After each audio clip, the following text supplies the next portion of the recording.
Good morning, everyone. We will now begin the morning service of the Miroku Association headquarters, asking God and Meishu-sama to protect and bless us as we participate today in the construction of paradise on earth.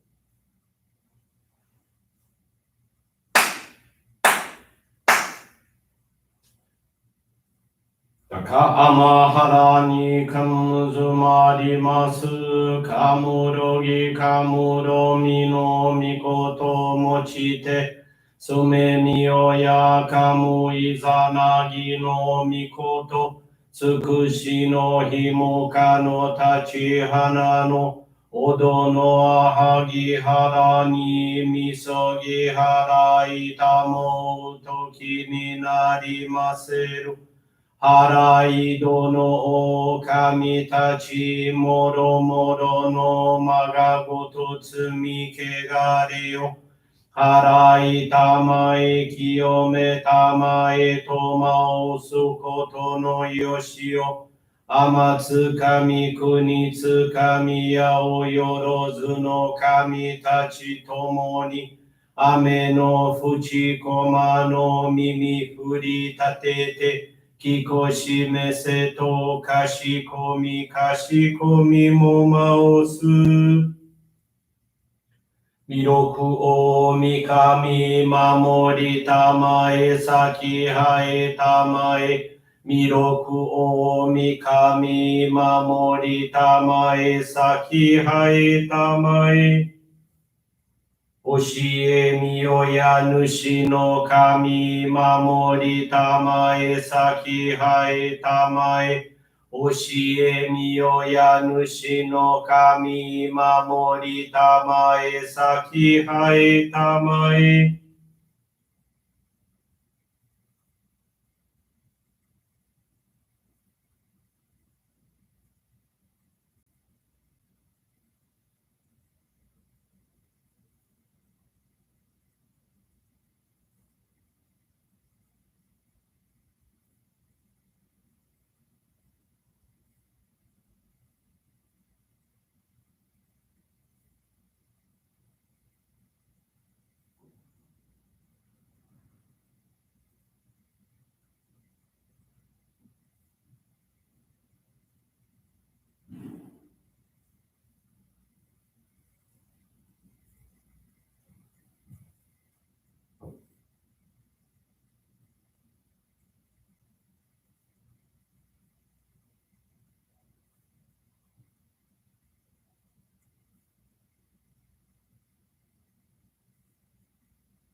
Kam nagara tamachi hae mase. Kam nagara tamachi hae mase.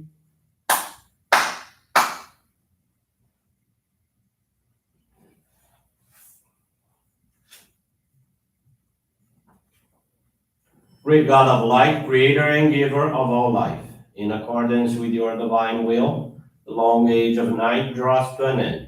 Your radiant divine light, shining ever more brilliantly, awakens the dawn of the glorious age of light, a time long awaited by all humanity. We thank you for guiding us to your divine plan and for the privilege of channeling and receiving Johrei.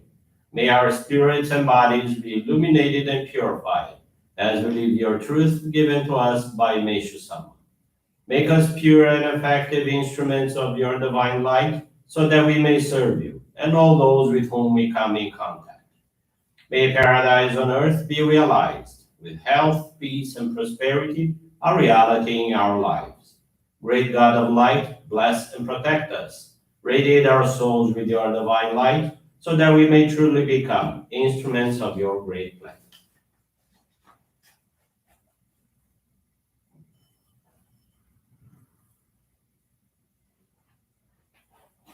Please be seated for group Johrei.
May God and Meishu-sama bless you.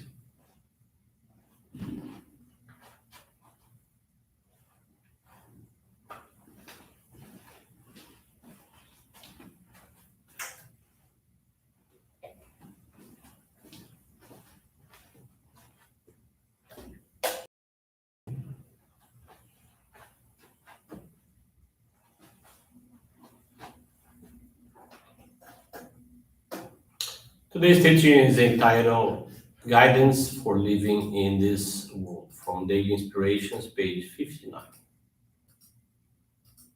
To follow the path God has prepared for us and to obey His divine guidance lead to peace of mind in this world. No need to wonder why things do not always go as the mind desires. It is usually because the mind and heart are not pure and clear. The only way to live in the world is to live in harmony with the cosmic law of God.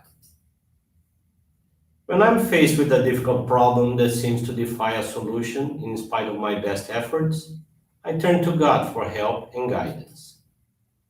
I release my problem to His wisdom and wait, trusting that the answer will present itself. I can say from this experience that even if a prospect looks dark in the beginning, the result is always better than anticipated. I also dream big dreams and pray to God for His help in bringing them to fruition. He blesses me beyond my dreams in His own ways through His wisdom. It is indeed wonderful. Once in a while, I encounter something, the prospect of which so disheartens me. It weighs heavily on my mind. I say to myself, this must be a prelude to something good, a blessing in disguise. Then I wait for God to clarify the problem. Later, I find it turning into a wonderful blessing indeed. What seemed to be an adverse condition proves to have been a necessary purification in order to make the blessing possible. By placing my trust in God, my life has been richly blessed with His miracles. This is what I mean by the joyfulness of faith. Good morning, everyone. Thank you for joining this morning service of the Miroku Association headquarters. Today, I would like to share this faith experience from Hélio João da Silva. He's from the Maculuso Johrei Center, Luanda, Angola. Hélio João is 24 years old and gives service as an officiant during our religious ceremonies. He was introduced to our church through a relative. The reasons for visiting our church were spiritual problems. He and his family felt presences, heard footsteps, and clapping inside the house. When they went to the place where the clapping came from, such as in the living room, they heard it in the room where they just had left. They heard sounds of stones being thrown on the roof of the house. From the intensity of the sound, it appeared to be very large stones. They checked, and the roof was not affected. Thinking they were children playing in the back street, his mother would climb to the roof and see nothing, not even the stones. As soon as she descended, the sounds of stones continued.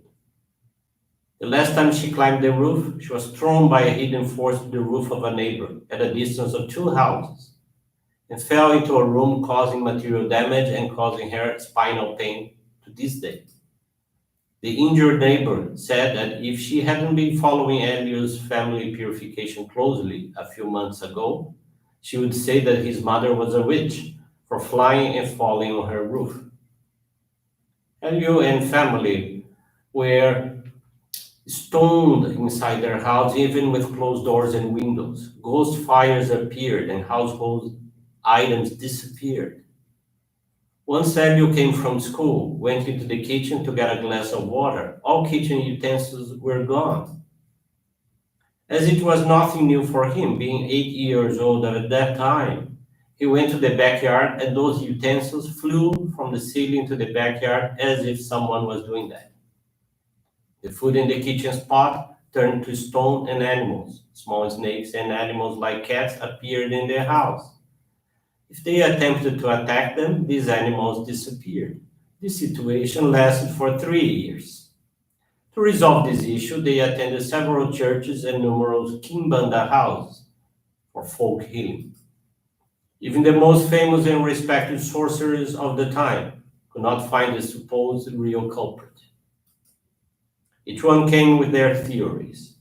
It was in this situation that one of his mother's co-workers, the Johrei member, said, "This problem of yours in my church and with the right guidance will be resolved." And they had nothing to lose, as each hour away from home meant less suffering. They visited the Johrei Center without hesitation. Their suffering was tremendous, and they didn't have any hope. But going to our church, according to the invitation, was much better than staying at home and being stoned, injured, burned, or beaten by something or someone who had been there for 3 years, and that's how they just felt. Arriving at the headquarters of Africa, they were welcomed by the missionary on duty who guided them about our basic practice of faith. They didn't have any difficulty in following through the guidance because they didn't want to be home early for nothing. Last year, after attending a youth group meeting, Elio received an email saying that a multinational company needed technicians for an internship program in several areas, with the major condition being someone who spoke English fluently. Even though he only had basic knowledge of the English language, he sent the application. He told his minister about the application and they went to say a prayer at the altar. Right after, he went in front of Meishu-sama's picture and said, "Dear forefathers, I need to serve you monetarily too, so I don't know how you're going to do with this interview, but this English language business has to come out. Solve it, my ancestors." Elio had the blessing of being selected for the internship, and short after he was hired. In the first months, he was still able to officiate on Wednesdays and Sunday services, but after a while, he decreased his commitment hours, claiming lack of time and tiredness. He would dedicate it once in a while, making only the monetary offerings because it's the only one he likes the most, and he does it effortlessly. In the middle of June, he had a vision that soon he was going to intensely go through a purification, but would soon be fine. A week later, he lost some of his cell phones. 4 days later, he was fired without notice and supposedly without cause. A week after his dismissal, he had an accident that was slightly serious, but as he had seen in the dream, then the blessings began to appear. Even unemployed, he was allowed to get a car, and 3 weeks after that, he managed to buy a house of his own. The experience he learned has to do with the commitment to our spiritual and physical duties. It feels like he lost his job because almost 90% of the time, he didn't honor his commitments either to God or to humanity. He pushed the job forward as an excuse. Today, he has a more correct posture, and it was necessary to purify in this way to put into practice the guidelines that he didn't give much importance to serving.